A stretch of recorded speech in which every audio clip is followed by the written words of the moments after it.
Welcome to Nara, Japan's first capital and the perfect day trip from Kyoto or Osaka. It's Japan's soul in miniature, with bowing deer, ancient temples, and the great Buddha himself, all packed into one walkable city.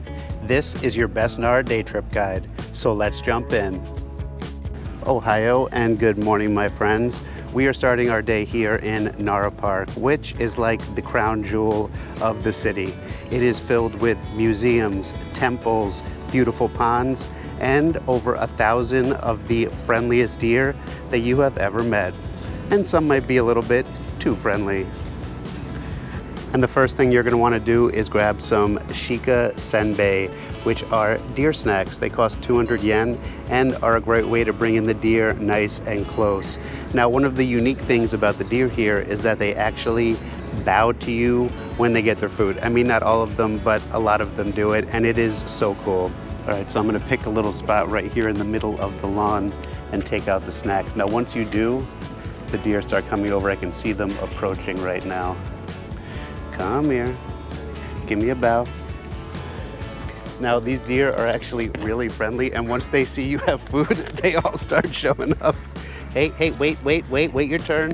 There's something for everyone. Hey guys. And the deer here are actually, wow, I'm getting poked by this guy behind me here. I got some for you too.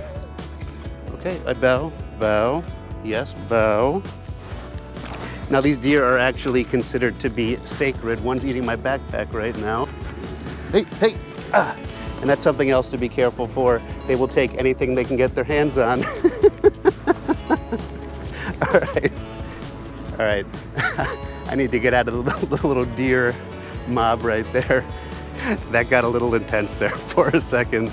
And there's definitely ways that you can interact with them in a more calm way. You can find a bench to sit down on. Maybe one or two will come over. I even found some really cute little fawns that I got to sit down with and pet. It's really fun, and I highly recommend doing this, especially earlier in the morning. And what I was trying to say before the deer mob is that these deer are considered sacred here and the messengers of the gods. And that actually dates back to ancient Japan, when if you killed a deer or hurt one, you could actually be put to death. And they've actually been designated as a national treasure here and even have their own police force to protect them. So please be nice to the deer. And right now we are going to be heading a little bit farther into the park to experience some more of its fun, but don't worry about it. We're going to see some more deer, so buck up. They're actually everywhere. You can see them at the temples, in the fountains. I've even seen them crossing the street in the crosswalks. So let's head in and continue this fantastic day. And Nara actually has some pretty amazing history. It was the original permanent capital of Japan, and there was even a Nara period where that traditional Japanese culture that we all love so much was born. And right here in front of me at the Nara National Museum, you can actually head inside and experience some of it firsthand, because understanding the history of a place just makes it that much more special. And right next door across the street is the Himuro Jinja, which is dedicated to the Shinto god of ice and the coolest shrine here in Japan. The name Himuro literally means ice room, and back in the day, Nara used to store winter blocks of ice here until the summer, when they would offer them to the imperial court. And you can even get an ice fortune here. When you put the paper on ice, your fortune appears. So you shake up the box, and your little fortune stick comes out. I am number one. Oh, you guys are number one to me. And you grab your fortune, and we take it over here. Wow, and it magically appears. But it's in Japanese, so I'm gonna have to use Google Translate. All right, so I got my cool magic reveal ice fortune. And my fortune is, according to Google Translate, do what you want. Don't worry about it, just do it. It's advantageous to buy right now. There will be good fortune in your life and profits. Ooh, I like that. And as far as my sickness goes, you have none. I can deal with that. All right, let's head next door to the coolest tourist information center I have ever seen. I'll see you there. Now, right in front of the tourist information office, you will see this little guy right here, Sento-kun. He is the mascot of the town and a little Buddhist monk with antler horns. Very cute. When you head inside, they have English-speaking information people.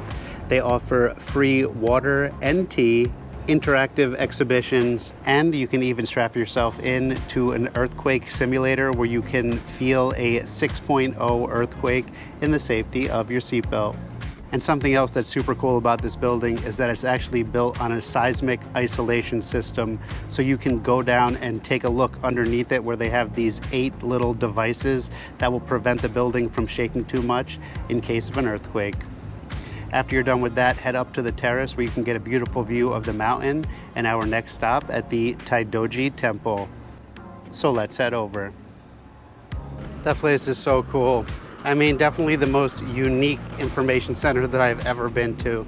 And right now we came out and made a left and we are just walking up to the traffic light.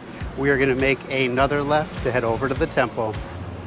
This place cracks me up constantly. Look at all these deer just in the road. They are literally everywhere. And there's a bunch of little restaurants and snack shops along the street. So let's just grab something quick so we can charge up before we go and see the great Buddha of Japan. Ooh, I found some soft serve and I got a Crimea vanilla with like a hand-wrapped cone. It's hot out today, so I'm very excited about this. And no, Mr. Deer, you may not have any. Unbelievable. Wow. That is like the creamiest, maybe that's why they call it Crimea. That's delicious. It's not quite as good as my Hokkaido soft serve, but it is number 2 in my book. Anyway, we're about to enter the gates of the temple, and they were actually built without any nails at all, and it is massive. Wow. And before you get inside, they actually have replica-sized hands of the Buddha that we're about to see. And this first one that's up like this means to take away your fear, and the other one that's laying down is to give you your wish. Now let's head inside. And as you're walking in, the ground has this unique design. In the middle here is India, this is China, that's Korea, and then Japan on the outside. It symbolizes the spread of Buddhism from when it began. Now, the amazing Tōdai-ji Shrine is actually the largest wooden structure in the world, and inside you will find the 15-meter Great Buddha of Japan that actually almost bankrupted the country back in the day because it took so much bronze and gold to create. When you walk around inside, they have these beautiful cannons or protectors that help to keep the Buddha safe. And there's also this little round hole that is the same size as the Buddha's nostril, and it's believed that if you can crawl through it, you will get good luck and some wishes will come true as well. Then if you look up at the roof here, there are these 2 golden tails, and they are from mythological creatures that have tiger heads and fish tails. And it was believed when they were building this that it created this mythological layer of water that would prevent the temple from burning down. Unfortunately, it's burned down twice since its construction, which is why it's smaller than the original, but they are still really beautiful to look at. And just out front is a very special statue named Binzaru, or the doctor. And it's believed here that if you rub the part of his body that also hurts on your body, and then rub your body afterwards, that you will actually be healed from your ailments. I feel better already. Now let's head out and keep this adventure going. Then, when you're done at the temple, go out and make a left, pass some more deer. Hey, buddy. Head through the torii gates and up the hill for a short walk to the Nigatsudo Hall. But before we go in, we're just gonna do the left hand, the right hand, the left hand, and cleanse our mouth before we head in. This is a beautiful temple with one of the best views of the city below. And when you're done, head down the steps right next to the temple, and you will get onto some narrow alleyways that actually make you feel like you're walking through ancient Japan. It loops back to the Tōdai-ji Temple, where you can stop by the mirror lake and get one of those views that makes you feel like you're walking into a postcard. When you're done at the mirror lake, head back out through the main gates of the temple, up the road where we got the ice cream, and across the street to enter into this ancient forest that has pathways with over 2,000 beautiful moss-covered stone lanterns, and a whole lot more deer. This leads up to the Kasuga Taisha shrine, where you will find another 1,000 hanging lanterns inside that have been donated over the centuries. They even have a room inside where you can go in and see the lanterns lit up, which is very cool. And they say that if you count all 3,000 lanterns, that your wishes will come true. And I just love that. Now that we're done exploring here, let's head back down into town and find ourselves a snack and maybe a drink, because I feel like we've earned it after all this exploring. I will see you down there. All right, we are back in town. It was about a 15-minute walk through the Nara Park and then down the hill right to where we are right now, next to another mirror lake. It's so nice here. It really is. I can't believe I almost skipped Nara. That would have been crazy. And I wanted to take you to this very cool mochi shop, which is what they're famous for here. They do this really rapid pounding of the mochis, but they're not open today. So I was very disappointed, but I did find an alternative because I'm a country collector. The very yummy mochi shop. I know, sounds delicious. And I picked up a few treats there. I may have gotten 4, but that's okay. And I also got a nice chilled matcha non-sweet beverage. Wow. Oh, that's so good. Really mild matcha. Okay, now we are going to jump into some mochi, and the first one is the traditional one. It even came in a little deer bag. I love that. To rip this open and try it out. Now, the place I wanted to take you to actually has this kind of mochi at it, and if I can get it out of the bag, they are the traditional mochi. Oh, it even has a little case for it. Too much plastic though. Look at that. It's soft and it's got red bean inside and some like buckwheat powder on the outside. Let's try this out. Wow. That might even be as good as the place that I went to the other day. Look at that.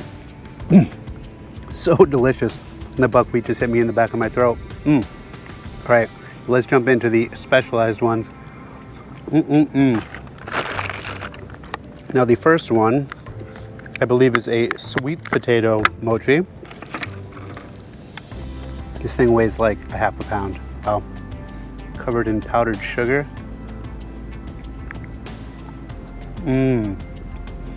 That is a nice sweet potato with some bean paste in the middle.